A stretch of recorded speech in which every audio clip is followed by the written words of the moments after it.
boa noite e obrigado, tá bom? Por estarem aqui nessa quinta-feira, às 9h10, às 21h10, para a gente falar sobre hérnia de disco, né? Quem nunca, né, teve medo de pegar um paciente ali que tem hérnia de disco, que está numa crise aguda e ficar, né, com receio de piorar aquela condição? E a hérnia, para quem não sabe, para quem não lembra, para a gente falar dela, a gente tem que começar falando do disco, né? O disco é aquela estrutura que fica no meio das vértebras, serve como um amortecedor. É uma estrutura que serve para distribuir pressão e amortecer as cargas.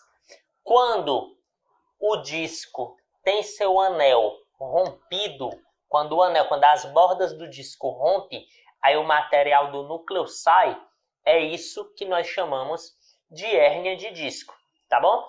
E eu queria perguntar para vocês o que é que determina de fato a hérnia de disco, a degeneração discal, enfim, pessoal, o que é? Porque como a gente sabe que o disco é uma estrutura que serve para amortecer carga e distribuir pressão, tem-se o conhecimento que o que faz o disco, o que faz o núcleo romper o anel é o quê? É estresse mecânico repetitivo, não é? Posturas inadequadas. É isso que o senso comum acredita, não é, pessoal? O que é que vocês acham que faz o núcleo romper o disco para criar hérnia? É isso também? Estresse mecânico, usar demais a coluna, idade. Existe uma crença muito forte sobre estresse mecânico, né?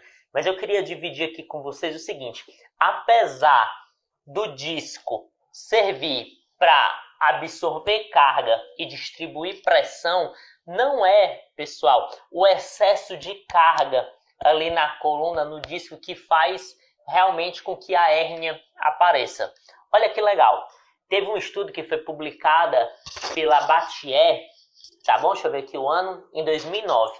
Esse estudo, ele fez uma revisão, tá bom? De vários estudos que tinham gêmeos dentro, tá bom? E esses gêmeos que estavam dentro desses estudos eram gêmeos, pessoal, que trabalhavam em profissões diferentes. Por exemplo, deixa eu ver aqui. Tinha um gêmeo que era jornalista e o irmão dele gêmeo era fazendeiro. Então vocês concordam que a distribuição, a carga que a coluna ia sofrer em ambas as profissões eram diferentes, né? O jornalista trabalha praticamente sentado, em pé, só que sem pegar muita carga, sem fazer tanto esforço, quanto um fazendeiro. Um cara que cuida da fazenda, com certeza levanta muito mais peso, se abaixa mais. Então eram gêmeos, só que em ocupações diferentes. Outro exemplo, pegavam aqui motorista de ônibus e carpinteiro, eram gêmeos que trabalhavam também em ocupações diferentes. Aí, esses estudos, eles queriam ver o seguinte: com o passar do tempo, a gente acredita o quê? Que quem está gerando mais estresse mecânico na coluna é quem vai ter mais degeneração discal, é quem vai ter mais hérnia de disco. Mas não foi isso que essa pesquisa mostrou, pessoal. Passou-se o tempo de um gêmeo que trabalhava leve e de um gêmeo que trabalhava pesado, jogando muito estresse na coluna, e ambos tiveram as mesmas alterações nos discos. A mesma quantidade de degeneração discal, de hérnia de disco, praticamente. Não teve uma diferença significativa grande. Então, apesar do senso comum dizer que a carga da atividade física, ali no trabalho, no lazer, enfim, que essa carga é que faz o núcleo romper o anel para criar a hérnia de disco, pessoal, a literatura já vem mostrando desde 2009 que não é. O fator mais importante para os pacientes apresentarem essas alterações no disco foi a carga genética, pessoal. Porque preste atenção, se são gêmeos que estão incluídos nesses estudos, um gêmeo trabalha leve e o outro trabalha pesado, Se fosse a carga física, o estresse mecânico, vocês concordam comigo que o gêmeo que trabalha leve era para ter menos alterações discais, já que ele sofre pouca carga na coluna? Claro, né? Só que o que o estudo mostrou foi que, independentemente da carga, o que foi mais forte para fazer com que aparecesse degenerações discais e hérnias de disco foi a genética, pessoal. E depois da genética, a idade, tá bom? Se a gente tivesse aqui uma porcentagem, deixa eu ver aqui para vocês. Deixa eu tentar virar a tela para vocês verem, tá bom, meu gráfico? Deixa eu aumentar aqui a tela. Olhem só. Em torno, pessoal, de 75%, ó, o verdinho, das pessoas que tiveram alterações no disco, como hérnia, desgaste, enfim, isso estava muito atrelado a fatores genéticos, ó. Idade, pessoal, foi uma minoria, perto de 25%, tá bom? E cargas físicas, cargas mecânicas impostas na coluna, pessoal, praticamente 0%, ó. Muito pouco, algo em torno ali entre 0 e 5%.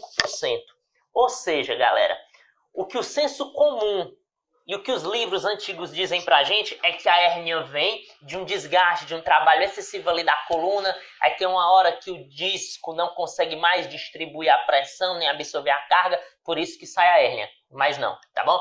Desde 2009 a gente sabe, anota, peguei um lapisinho, o fator predominantemente, o principal para gerar essa alteração nos discos, fator genético, em média 75%. Depois do fator genético, pessoal, uma média ali de 20 e 25% é a idade, tá bom? E depois da idade, entre 0 e 5% é que é a carga mecânica. Então a carga mecânica, que foi o que a gente aprendeu na faculdade, pessoal, é o de menos para criar hérnia de disco, tá bom? Só que como a gente tinha essa informação, o que é que a gente dizia para o paciente antes? Olha, você já tem uma hérnia, então vamos evitar de pegar muito peso, vamos evitar de fazer muita caminhada, de flexionar, de se abaixar muito, porque esse estresse mecânico vai fazer sua hérnia piorar, pessoal. Pelo contrário, tá bom? Entre 0 e 5%, quase nada de estresse mecânico é responsável por fazer o núcleo romper o disco, tá bom? Fator genético e depois do fator genético, idade. Esse estudo com os gêmeos comprovou isso, tá bom? Se um gêmeo trabalhava leve e o outro jogando carga pesada na coluna, era para o carga leve ter menos alterações no disco. Só que ambos tiveram a mesma proporção, mostrando a força da genética, tá bom? Então cuidado ao passar essa informação para o teu paciente. Olha, é porque tu está levantando muito peso, é porque tu está caminhando demais que está tendo essa hernia de disco, porque não é. A Tainara perguntou, Douglas, depois que passar esse estudo, eu vou passar, pessoal. Tem que entrar no meu grupo do Telegram, tá bom? O link tá na minha bio, aqui do Instagram. Você vai no meu link e acessa lá o grupo do Telegram. Que até amanhã eu vou estar mandando os artigos e uma aula sobre hérnia de disco, tá bom? Quem ainda não é do meu grupo do Telegram, entra lá, tá bom? Vamos lá. E as hérnias de disco, por muito tempo, pessoal, elas foram, assim, de acordo com o senso comum, né, responsáveis por causar dor no paciente. Só o que é que eu costumo dizer? Hérnia de disco, galera, não causa dor em ninguém. Não causa dor. O que causa dor é a compressão da raiz nervosa, que pode ser devido à hérnia, pode ser devido a uma espondilolistese, a contraturas musculares, pode ser devido a N fatores. Em 2015, o Bringic publicou uma revisão que eles mostravam que era muito comum as pessoas terem degeneração discal, hérnia de disco, bico de papagaio, artrose, enfim. Ele pegou nesse estudo populações entre 20 e 80 anos e viu que quanto mais velho esse povo era, mais essas alterações existiam na coluna. E um detalhe, essa população que foi pega para ser incluída na revisão, essa população elas não tinham dor, eram assintomáticos, pessoal. Então, se hérnia de disco causasse dor em alguém, Vocês concordam que dentro desse estudo eram mais de 3.100 pessoas. Todas eram para sentir dor? Porque elas tinham hérnia de disco, artrose, bico de papagaio, só que elas não sentiam dor nenhuma. Porque o problema não é ter a hérnia de disco, não é ter alteração no exame de imagem. O problema é se tiver alguma compressão de raiz nervosa. Então, o que é que eu tenho que dizer para vocês? O exame de imagem, galera, por si só, ele não é suficiente para ajudar no diagnóstico de hérnia de disco. Anota. Pegue a canetinha. Vai. Anota. Enquanto vocês pegam a caneta, que eu vou dizer agora o que é o principal para dar o diagnóstico do hérnia de disco. Clica nesse aviãozinho aqui, ó, de papel e envia essa live aqui para pelo menos 3 pessoas que vocês acham que precisam desse conteúdo. Um conteúdo atualizado. Vamos lá. Clica aí nesse aviãozinho. Pegou a caneta? Olha, para você dizer que a dor do seu paciente realmente é por causa de uma hérnia de disco, pessoal, vou dar a vocês 5 características, tá bom? Primeira, ele tem que ter uma dor na perna maior do que na lombar, tá bom? Por quê, Douglas? Porque quando tem uma compressão de raiz nervosa, pessoal, quando comprime a raiz, principalmente ali L4, L5, que é de onde sai o nervo ciático, então a radiculopatia, ela vai fazer com que ocorram os sintomas todos no membro inferior, tá bom? Então, por isso, para a gente classificar como radiculopatia, algum problema de raiz nervosa, que pode ser por causa de uma hérnia, de diversos fatores, primeiro ponto, a dor na perna tem que ser maior que na lombar. Segundo ponto, a dor tem que seguir um trajeto dermatomal. Douglas, o que são dermátomos? São áreas inervadas pelos nervos, tá bom? Pelas terminações nervosas ali. E se você botar no Google aí, dermátomos, existem diversos quadros de dermátomos mostrando para vocês. Por exemplo, na altura ali de L2, L4, onde são as raízes nervosas de L2, L4, inervam mais ou menos essa região anterior da coxa e medial. Então vamos lá. Uma dor nesse trajeto anterior e medial já mostra pra gente que pode ser alguma compressão na altura ali de L2, tá bom? Então o trajeto dermatomal é super importante, que é pra gente ter uma noção de que região ali pode estar vindo a compressão, tá bom? Além do trajeto dermatomal, pessoal, a dor, ela tem que descer abaixo do joelho. Ela tem que ir dali, ó. Glúteo, coxa, passou do joelho. Uma dor descer pela perna, pessoal, glúteo, coxa, isso é a coisa mais normal que tem. É o que a gente chama de dor radicular. Diversas diretrizes internacionais, como a que foi publicada pela APTA, Associação Americana de Fisioterapia, em 2012, eles mostram, tá bom? Que pessoas com déficit de mobilidade, com déficit de força, diversos subgrupos, eles têm essa dor irradiada também. Isso não significa que é por causa de hérnia de disco. Então, cuidado, não é só porque a dor desce para a perna que é hérnia de disco. Se você for levar em consideração esse critério de dor que desce para a perna, tem que ser uma dor que desça abaixo do joelho, tá bom? 3 características, né? Nós já dissemos. Padrão dermatomal da dor.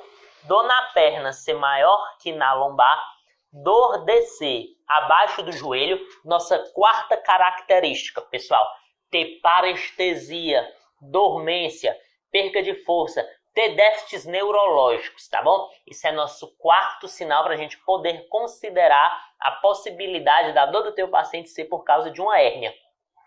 E o nosso 5º e último, pessoal, é se fizer o teste da elevação da perna estendida, se reproduzir a mesma dor do paciente ou uma dor bem próxima, isso significa também que pode ser por causa de uma radiculopatia, uma compressão de raiz nervosa. Como é esse teste, Douglas? O paciente deita de barriga para cima, tá bom? E você vai fazer de forma passiva. Você vai pegar a perna do seu paciente fazendo ali uma dorsiflexão lá no tornozelo. E se ele sentir a dor entre 30 e 70 graus de elevação, que é o momento onde o nervo ciático sofre maior compressão, pessoal, e se essa dor for parecida ou igual ao que ele costuma sentir, então a probabilidade também de ser por causa de hérnia de disco é grande. Aí, o exame de imagem, se ele bater com esses achados, beleza. Agora, se você solicita o exame de imagem, ou se teu paciente chega ali com o exame de imagem mostrando hernia de disco, e ele não tem essas características, pessoal, então pode descartar, tá bom? Que a dor dele é por causa de uma hérnia. O que é que está acontecendo é uma coincidência.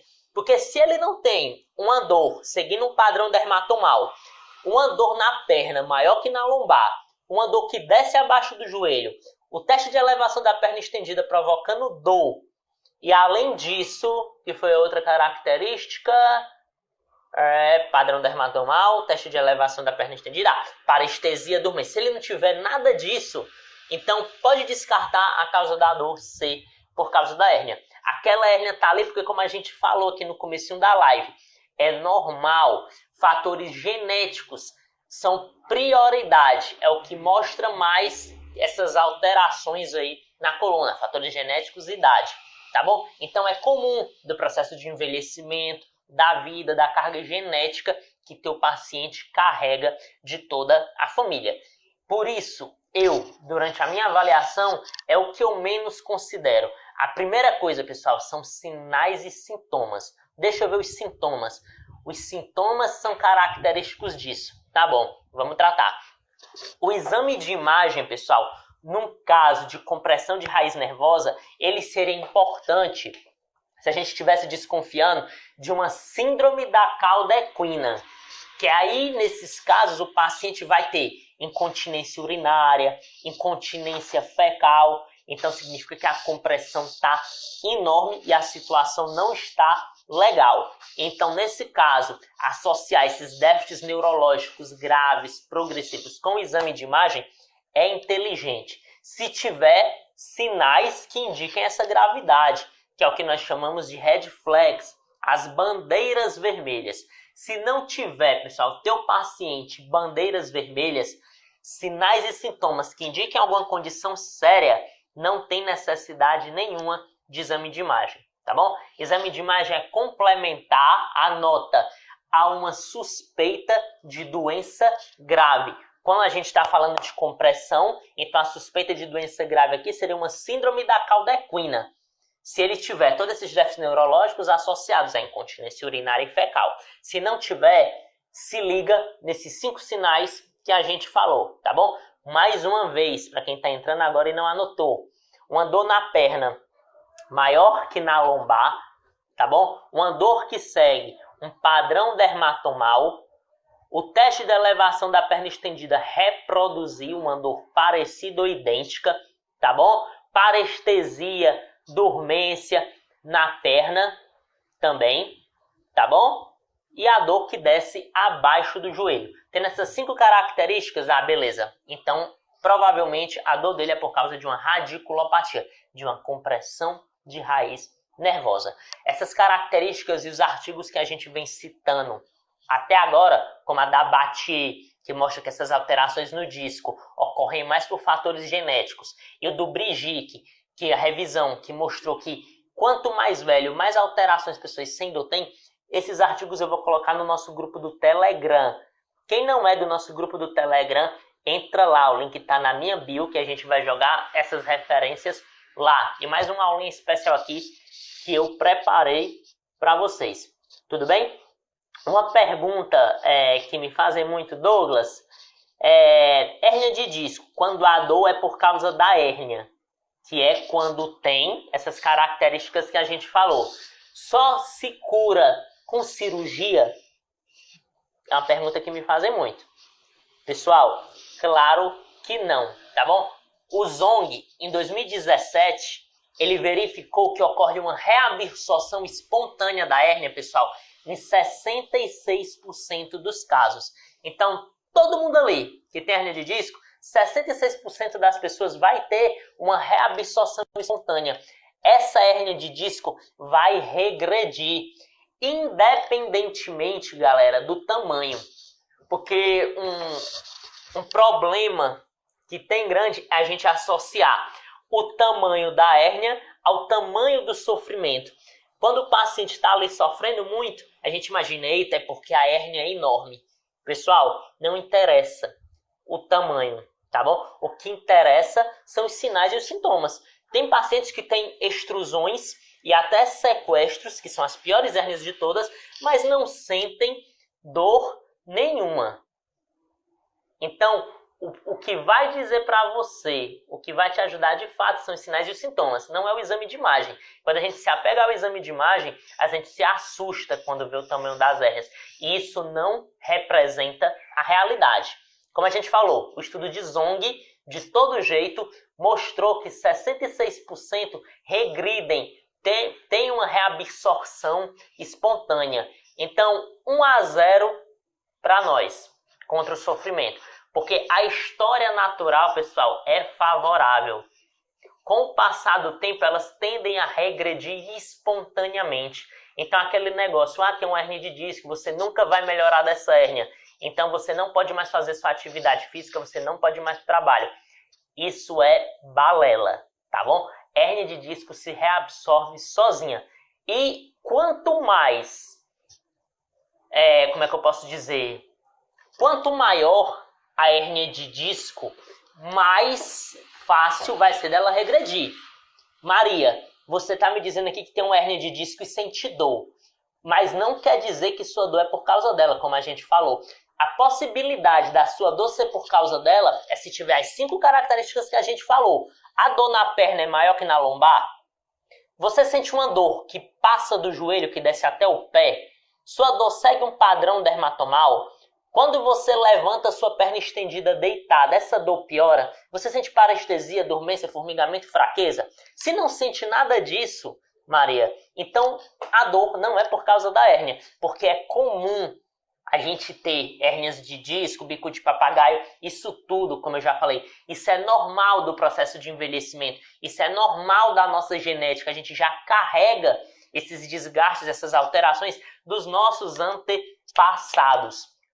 Tá bom? Hérnia de disco, compressão de raiz nervosa, radiculopatias, elas são responsáveis pela dor entre 5% e 10% da população. É uma minoria.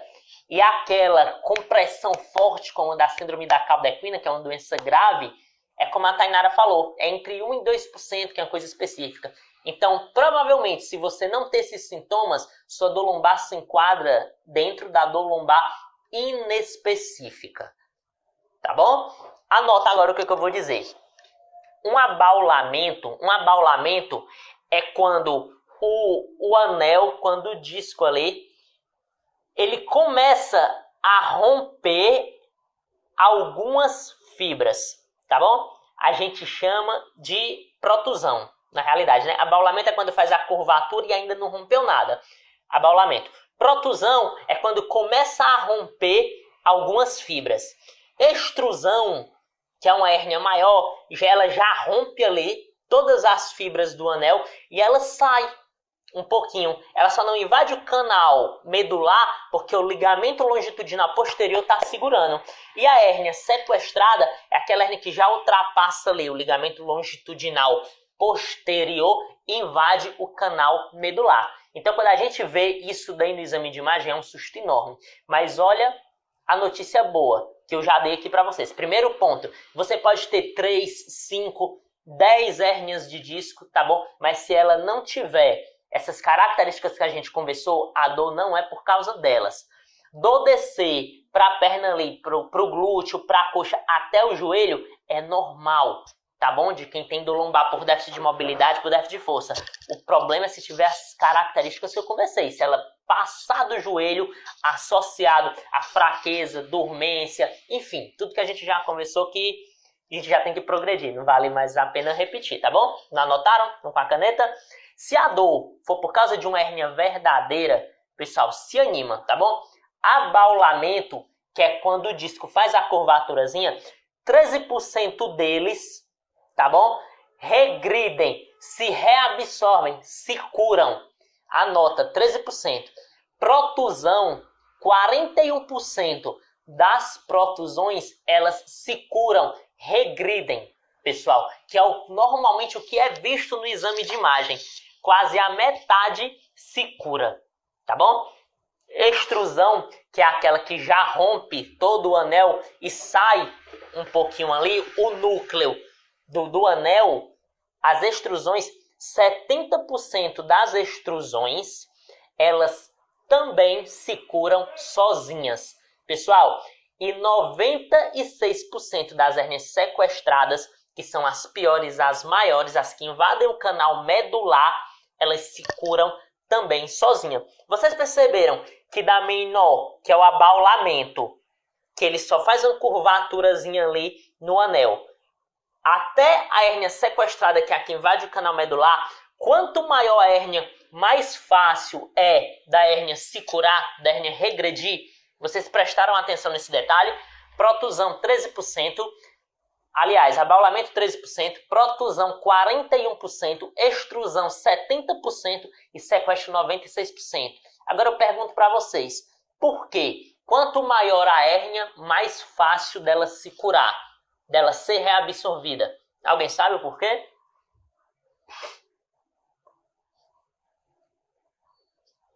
Hein, galera? Alguém chuta? Essa é a hora que a gente interage. Alguém chuta? Enquanto vocês estão pensando, cliquem aqui, ó, no aviãozinho, enviem essa live para mais pessoas que precisam se atualizar quanto a esse tema. Vamos lá, galera. Clica no aviãozinho, envia para pelo menos 3 pessoas para a gente aumentar aqui nossa comunidade. Vou explicar para vocês agora, tá bom? Quanto maior, mais fácil dela regredir, pessoal, pelo seguinte motivo. Quando a hérnia rompe, quando o núcleo rompe ali o anel, o que é que acontece? Ele vai ultrapassar o ligamento longitudinal posterior e ele vai invadir o canal medular. O canal medular, pessoal, vamos imaginar que ele é desse tamanho, tá bom? A medula passa aqui dentro dele, ó, mas a medula, ela não ocupa todo o espaço do canal medular. Então, para a medula não ficar sambando, todo esse espaço aqui do canal medular, ele é preenchido com gordura, com nervos e com vasos sanguíneos. Aí a medula fica firmezinha lá e fica todo esse espaço preenchido. Esse espaço nós chamamos de espaço epidural, tá bom? Ele não é cheio de vaso sanguíneo também, além de gordura, nervos e diversas outras coisas. Então, quando a hérnia rompe, quando ela ultrapassa o ligamento longitudinal posterior, ela começa a entrar nesse espaço epidural, lá do canal medular, que é cheio de vaso sanguíneo. Quando é uma protusão, ela entra um pouquinho. Então, vai ocorrer uma pequena inflamação. Por isso que ela reabsorve pouca, por isso que ela se cura pouco. Quando é uma extrusão, ó, ela já entra bem mais no espaço epidural. Por isso que uma extrusão, a reabsorção é em torno de 70%. Porque como a extrusão ela entra mais no canal medular, a inflamação é maior. E quanto mais inflamação, mais o corpo vai trabalhar para te curar. Quando é uma hérnia sequestrada que já invadiu todo o canal medular, então a invasão é enorme. E como ela invade, como ela entra toda ali no canal medular, então a inflamação vai ser enorme. Por isso que a cura é mais rápida. Deu para entender? Porque quanto maior a hérnia, mais fácil é dela se curar, dela regredir. Porque quanto maior, mais espaço epidural ela vai ocupar. E dentro do espaço epidural tem muito vaso sanguíneo. E quando tem muito vaso sanguíneo, tem muito sangue e vai gerar um processo inflamatório grande. Por isso que ela se cura. Então, é balela aquela história de quem tem hérnia de disco nunca vai ser curado e que ela nunca vai sair dali. A hérnia de disco, pessoal, ela se cura só. E quanto maior, mais fácil é esse processo de regressão espontânea da hérnia de disco. Tá bom? Alguma pergunta? Para a gente poder desenvolver? A gente já começou falando aqui como é que você avalia, né? Como é que você acha que a dor do paciente é por causa de uma hérnia de disco verdadeira, não é? Tendo aquelas características, aquelas 5 características que a gente começou. Além dessas características, pessoal, você vai ter que fazer também o teste de elevação da perna estendida que eu comentei.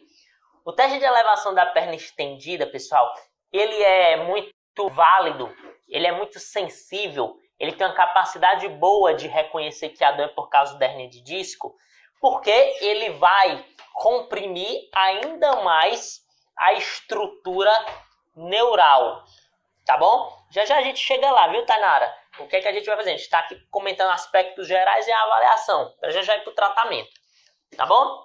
Então, como a gente faz o teste de elevação da perna estendida, essa estrutura neural vai ser muito mais comprimida. E se ela já está sendo comprimida e está causando a dor, então imagina aí, você comprimindo mais ainda, vai reproduzir na hora, entre 30 e 70 graus. Anota, a sensibilidade, que é a capacidade desse teste de elevação da perna estendida, de reconhecer uma radiculopatia, é de 96%, pessoal. 96% de sensibilidade, que é a capacidade do teste de reconhecer o doente. E de especificidade, se durante o teste ali de elevação da perna estendida ele não sentir nada, especificidade é 89%. Significa que tem 89% de chance, se o teu paciente ali não sentiu nada, de realmente ele não ter nada. Então, para quem tem hernia de disco, de exame físico, teste de elevação da perna estendida é fundamental. Além dele, pessoal, o Slump Test. Para quem não lembra do Slump Test, o Slump Test é aquele teste que o paciente coloca aqui o braço atrás, o queixo no peito, aproxima os ombros, sentadinho lá, e estende o joelho. Deixa eu botar aqui numa figura, para mostrar para vocês o Slump Test. Ó. Pronto. O Slump Test é esse teste aqui, tá bom? Que o paciente fica todo dobradinho. A sensibilidade, pessoal, a capacidade desse teste de reconhecer quem tem hérnia de disco pode chegar a 91%. Se deu positivo nesse teste, tem 91% de chance de realmente a dor dele ser por causa de uma hérnia de disco. Se não deu nada, a especificidade pode chegar a 100%. Então, se não deu nada nesse teste, a probabilidade dele realmente não ter hérnia de disco é altíssima, pessoal. Então, vamos lá. Para a gente fechar o aspecto de avaliação de uma hérnia de disco verdadeira. Você vai ter que fazer no exame físico o teste de elevação da perna estendida, teu paciente deitado, e tu eleva passivamente. Se reproduzir uma dor parecida ou igual ao que ele costuma sentir, a probabilidade de ser por causa de uma hérnia de disco, de alguma compressão ali de raiz nervosa, é enorme. Depois do teste de elevação da perna estendida, o Slump Test, que é esse teste que tensiona toda a cadeia neural, que é o que o paciente vai ficar ali, todo dobradinho, estendendo a perna, tá bom? Se reproduzir a mesma dor que ele sente ou uma dor parecida, a probabilidade de ser uma hérnia de disco, alguma compressão de raiz nervosa é enorme. Esses testes, normalmente que geram tensão, eles geram dor. Mas eu não quero saber se está gerando dor. Eu quero saber se está gerando uma dor parecida com o que ele costuma sentir, tá bom? Então anota, pega a caneta. Dentro do exame físico, Slump Test e SLR. Junta isso com aquelas características. Dor na perna maior que na lombar. Uma dor que desce abaixo do joelho. Parestesia, dormência, formigamento ou fraqueza muscular, tá bom? Isso daí tem que ter, beleza? Então anota isso tudo, que isso daí faz parte das características de quem realmente está com dor por causa de uma hérnia de disco. Além dela ter que seguir um padrão dermatomal. Porque quando segue um padrão dermatomal, esse dermatoma, essa área, mostra pra gente qual é a região que está comprimida. Padrão dermatomal, dor na perna maior que na lombar, dor abaixo do joelho, parestesia, dormência, formigamento. SLR e elevação da perna estendida. Isso é o que as principais diretrizes internacionais pedem para nós utilizarmos no diagnóstico de uma radiculopatia, de uma compressão de raiz nervosa, que se dá principalmente por causa de hérnias de disco. Pegou a visão? Conseguiu anotar? O exame de imagem você só vai solicitar, ele só vai ser importante se essa pessoa, além de ter isso tudo, tiver incontinência urinária e fecal. Se ela não tiver nada disso, pessoal, ó, exame de imagem, ó. Não precisa, porque ele só vai servir para te atrapalhar, tá bom? O exame de imagem. Porque ele vai mostrar, claro, hérnia de disco, bicúspide papagaio, isso tudo porque é normal. Do mesmo jeito que nossos cabelos vão ficando brancos, nossa estrutura do cabelo vai ficando com defeitos, nossa coluna também. Ninguém diz que cabelo branco dói. Rugas aqui na pele, ó, é normal também. Porque rugas são alterações estruturais na pele. Você já viu alguém dizendo que ruga dói? Não. Hérnia de disco, bicúspide papagaio, isso tudo também é normal da coluna. Isso não dói, tá bom? O que vai dizer se isso pode estar gerando algum problema é isso tudo que a gente já conversou até agora. Tudo bem? Na avaliação, é exatamente isso que vocês faziam. Vocês sabiam que a hérnia de disco, 66% delas se curam espontaneamente? Dentro desses 66%, quanto maior a hérnia, mais fácil é dela se curar, principalmente por causa que ela vai gerar um processo inflamatório. Então, o que faz a hérnia se curar é o processo inflamatório. Então, será que aquele paciente que está com hérnia de disco, que fica se entupindo de anti-inflamatório, será que isso não vai atrapalhar a recuperação da hérnia? Se é o que ajuda ela a regredir, a se curar, é a inflamação, então tomar um anti-inflamatório biologicamente e logicamente vai atrapalhar essa regressão espontânea da hérnia de disco, tá bom? Dentro desses aspectos, pessoal, quando a gente vai para a parte do tratamento, deixa eu ver aqui, Moisés, eu nem hernia extrusa tenho, porém sinto dores terríveis há anos. Moisés, como a gente conversou aqui, não sei se você entrou na live agora, se você não tiver aquelas características que nós falamos, provavelmente sua dor não é por causa da hérnia, tá bom? Mesmo se ela for um abaulamento, uma protusão, enfim, para ser dor por causa da hérnia tem que ter todas as características que nós falamos e fazer os testes físicos. Porque só ter hérnia, protusa, independente do tamanho, isso não quer dizer nada. Só o exame de imagem é falho demais para dar esse diagnóstico. Tá bom? Espero que vocês tenham pego essa visão. Foi publicado, deixa eu ver aqui a data para eu falar para vocês, na Revista Europeia de Coluna Vertebral. Não sei se foi ano passado ou foi em 2018. Deixa eu ver só aqui a data, para a gente ficar bem atualizado.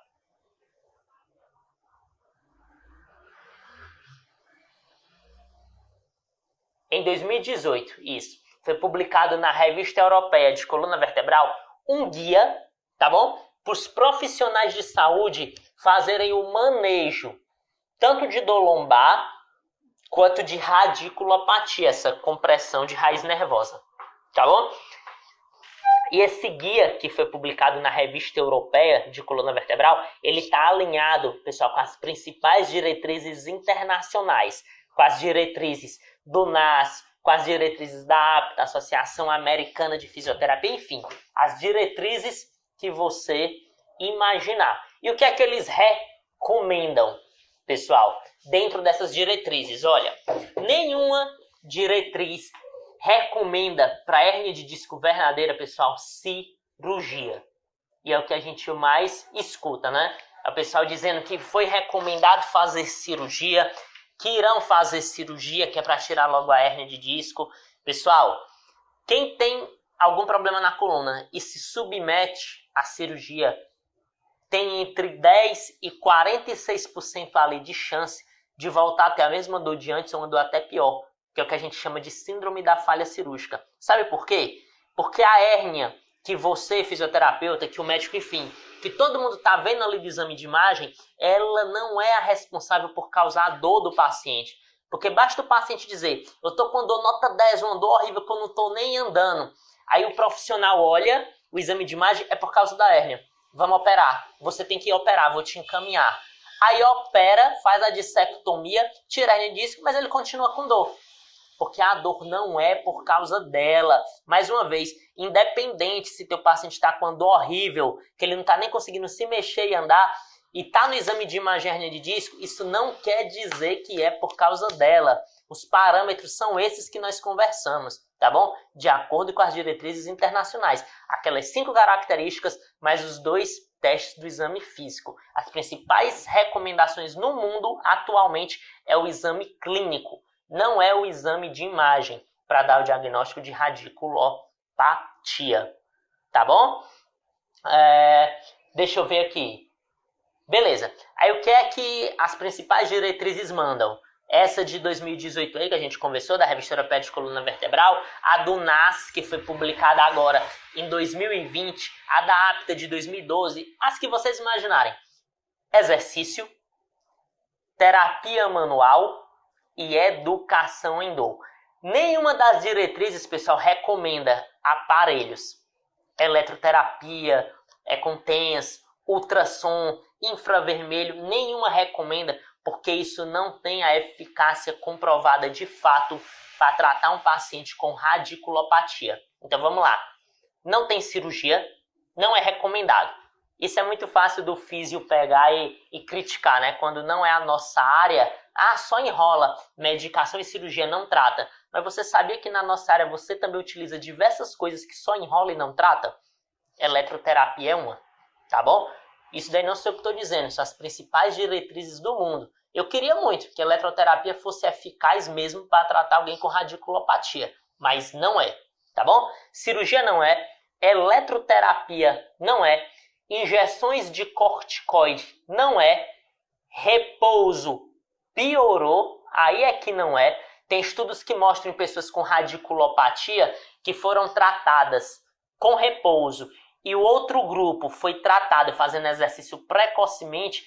Esse pessoal que fez exercício precocemente teve uma melhora mais rápida e maior da dor e capacidade funcional. Então, repouso só atrasou o processo, além dos anti-inflamatórios e relaxantes musculares, tá bom? Isso tudo é ineficaz para tratar pacientes com radiculopatia. O consenso geral das diretrizes, pessoal, exercício, terapia manual. Quando eu falo de terapia manual, manipulação e mobilização. Eu não estou falando de terapia manual de tecidos moles, não, tá bom? Mobilização articular e manipulação articular, tá bom? Exercício e educação.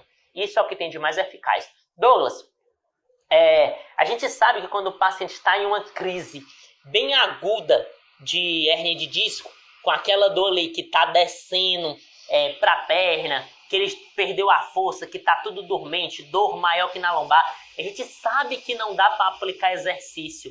Então, como é que eu vou fazer? Pessoal, quando a gente fala de exercício, eu não estou pedindo para você botar seu paciente para correr 5 km, para fazer 300 agachamentos, não. São exercícios, claro que você vai começar com cargas progressivas, você vai fazer uma exposição gradual, você vai começar aos poucos, tá bom?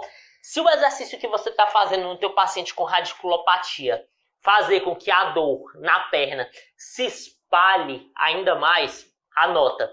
Esse processo nós chamamos de periferização.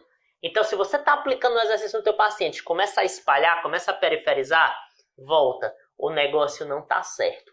Você sabe que o exercício está sendo bom para o teu paciente. Se a dor que desce até ali a perna, ela começa a subir em direção à coluna. Se a dor começa a subir, a dor que era ali no pé, agora está na panturrilha, agora está na coxa, opa, agora só está no glúteo, isso é um bom sinal. Isso a gente chama de centralização. Então, é claro, teu paciente super agudizado ali, em flare-up, que é o que a gente chama de crise, é claro que exercícios gerais, para quem está muito agudizado, não é bom. Nesse momento, você vai ter que fazer um exercício mais específico. E um exercício específico que é legal da gente se fazer são exercícios de direções preferenciais. Você vai avaliar, será que se eu fazendo flexão, a dor que desce até o pé, ela sobe e diminui a intensidade? Será que fazendo extensão que essa dor sobe e diminui a intensidade? Lateralizações, desvios laterais do quadril, você vai procurar, tá bom? Alguma direção que desobstrua, que faça com que a hérnia pare de apertar, de comprimir a raiz nervosa, tá bom? Você achando essa direção, a dor do teu paciente vai começar a centralizar. Tainara, que me perguntou o que é que a gente faz quando ele está muito agudizado. O que é legal é isso. Encontra uma direção preferencial. Encontrou, a dor centralizou ou está centralizando, está começando a subir. A partir daí, você começa a colocar exercícios gerais. Porque no médio e longo prazo, quando a gente vai ver na literatura, não tem diferença nenhuma, tá bom? De exercícios gerais para exercício de direção preferencial. Tudo é a mesma coisa quando acompanha por longo prazo, no ganho de função e melhora da dor. Só que quando está bem agudizado, na prática, você vê que não é bem assim, tá bom? Quando está bem agudizado, fazer qualquer exercício com amplitude grande dá merda. Não é legal, tá bom? Começa a periferizar, espalhar. Então o que é que eu indico? Começa procurando uma direção preferencial. Achou a direção preferencial? A dor está centralizando, a dor está subindo, comemora. Isso vai dizer para você que o prognóstico, que o caminho, que o futuro vai ser legal. A partir dessa centralização, você vai colocar os exercícios gerais, tá bom? Terapia manual, mobilização ou manipulação, galera, tem o mesmo efeito, tá bom? Só que quando o paciente ele está em flare-up, ele está em crise, ele está muito agudizado, uma mobilização pode ser um estímulo ruim, porque como ele está muito sensibilizado, ele pode entrar num processo ali que nós chamamos de somação temporal, onde estímulos mecânicos repetitivos vão fazer com que as estruturas acumulem, aquilo sensibilize ainda mais. Mas aí você só vai saber testando, tá bom? Você faz a mobilização. Se com o passar do tempo você fazendo a mobilização na mesma intensidade ali das vértebras, a dor for piorando, significa que teu paciente ele tá ali com algum processo de sensibilização central. Um processo de sensibilização central, ele não fica só em pacientes, sensibilização central, sensibilização periférica, né, que você está mexendo na periferia. Isso não é característico só de quem tem dor nociplástica, não. Uma sensibilização central ou periférica, ela ocorre também em quem está agudizado. Pode acontecer. Então, a partir disso, você vê se uma mobilização se encaixa melhor ou uma manipulação. Você vai saber se é ruim se você estiver fazendo ali na mesma intensidade e a dor ir piorando, ou se você começar a fazer a manipulação e a dor periferizar, espalhar. Então esses são os critérios para quem tem radiculopatia ali durante o tratamento. Você tem que procurar condutas que façam a dor centralizar, tá bom? E de acordo com a minha experiência, exercício de preferência direcional inicialmente é legal. Douglas, e que hora eu boto geral? Você começou a centralizar um pouquinho. Bota o geral agora, claro, progressivamente, com pouca amplitude, pouca carga. Se ele não periferizar, não espalhar a dor do paciente, então beleza, já está na hora mesmo de botar. Agora você botou, mesmo um pouquinho, e a dor periferizou, volta para o preferência direcional, tá bom? Aí você vai fazendo esse jogo. Tem que todo exercício ajudar na centralização, tá bom? Mas o tratamento não é feito só com exercício de preferência direcional, que o pessoal faz e gosta muito. Tem que botar exercícios gerais, tá bom? Que no longo, médio prazo é a mesma coisa, tem o mesmo efeito, tá bom? E claro, educação. Uma pessoa que tem uma hérnia de disco, que agora a gente está falando da hérnia de disco verdadeira, aqui gera os sintomas, dor abaixo do joelho, além de dor abaixo do joelho, dormência, parestesia, fraqueza muscular, tá bom? Uma dor na perna maior que na lombar, isso são sintomas de uma hérnia verdadeira. Esse paciente ele fica com muito medo, porque a concepção dos profissionais e dos pacientes é que uma hérnia de disco é uma sentença, que vai passar a vida toda ali incapacitado. E não é, como a gente conversou, agora você já sabe. 66% das hérnias de disco, elas regridem, tá bom? Sofrem uma reabsorção espontânea e, além disso, quanto maior, mais fácil é de regredir, beleza? Chega teu paciente, Douglas, eu tô com dor nas costas, eu tenho 3 hérnias de disco e eu tô com dor horrível nas costas. Quem disse que a dor é por causa da hérnia de disco? Não é porque o exame de imagem mostra que a dor é por causa disso. O que foi que eu falei que vai fazer vocês descobrirem se realmente a hérnia é causa da dor? Pela última vez, eu juro, tá bom? Vamos lá. Dor que desce abaixo do joelho, dor na perna maior que na lombar, parestesia, dormência, formigamento, tá bom? Teste de elevação da perna estendida, reproduzir a dor do paciente. Slump test, reproduzir também a dor do teu paciente. Ainda essa dor ela está em um trajeto dermatomal. Aí sim, pode ser por causa de hernia de disco, probabilidade alta. O meu exame de imagem tem 5 hernias e eu tô com dor nota 10. Não quer dizer nada. Tudo bem? Vê se eu esqueci alguma coisa que eu tinha que comentar com vocês. Basicamente é isso. Alguma dúvida? Pessoal, quem não está no meu grupo do Telegram, entra. Diversos artigos que eu citei aqui, eu vou colocar no nosso grupo do Telegram. Sobre reabsorção de hérnia, como ela se reabsorve, como o corpo cura. Sobre exercícios aí, para quem tem hérnia de disco, tá bom? Que fique bem claro. Exercício de preferência direcional, qual é a melhor direção? Exercícios gerais? É a mesma coisa no médio e longo prazo. Só que quando o paciente está agudizado, eu prefiro fazer primeiro preferência direcional, que é ele que vai me mostrar ali se eu vou ter um prognóstico legal, um caminho legal. Se está centralizando a dor do teu paciente com hernia de disco, comemora, tá bom? Moisés, protusão, regride, 13%. E protusão não causa dor em ninguém. Protusão é um negocinho desse tamanhozinho, ela não obstrui nada, não ocupa espaço em nada, tá bom? A gente se preocupa se tiver esses sinais que eu acabei de comentar. Protusões no geral não causam dor nenhuma, tá bom? Se preocupe não com o que viu, não com o que disseram no exame de imagem. Você, fisioterapeuta ou paciente, você tem que se preocupar com os sinais e os sintomas. Não é com diagnóstico de exame de imagem. Porque vai ter na coluna, lembra? Fator genético.